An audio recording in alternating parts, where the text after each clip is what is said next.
Hello नमस्ते। आज म तपाईहरुलाई प्यानबाट भ्याटमा दर्ता गर्ने तरिका सिकाउँदै छु।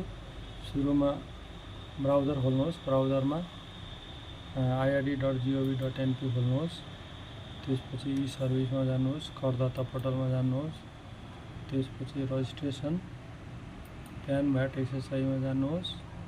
Application for business registration. त्यसपछि पासवर्ड एकदम सजिलो राख्ने 123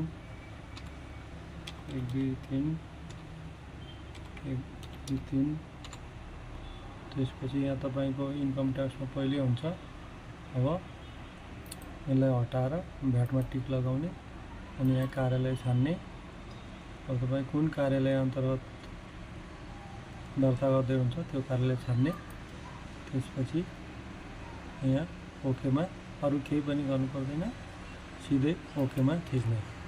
अब तपाईलाई यो विवरण आरका कलङ्कीमा दर्ता हुनेछ के तपाई अघि बढ्न चाहनुहुन्छ भनेर सोध्छ, यस गरिदिने। त्यसपछि त्यहाँ तपाईको प्यान नम्बर तपाईसँग पहिले आइसकेको हुन्छ, प्यान नम्बर हाल्दिने। मानौं म यहाँ अहिले यो स्याम्पलको लागि एउटा प्यान नम्बर हाल्दै छु। अब त्यसपछि यो खुल्छ। यो केही पनि गर्नु पर्दैन, सिधै यहाँ लास्टमा गएर नेक्स्टमा जाने अनि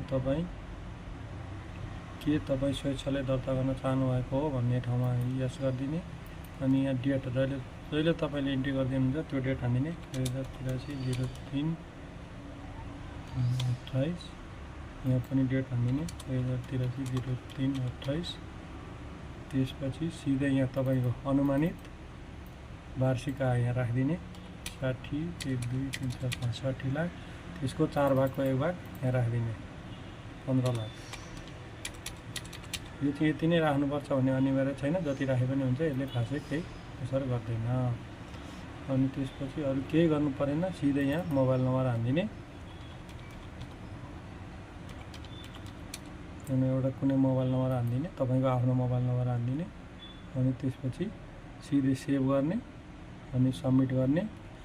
अनि सबमिट गरिसकेपछि यहाँ माथि सबमिसन नम्बर टिपेर त्यसपछि भेरिफाई गरेपछि तपाईको भ्याटमा दर्ता हुन्छ। यति नै हो। Thank you.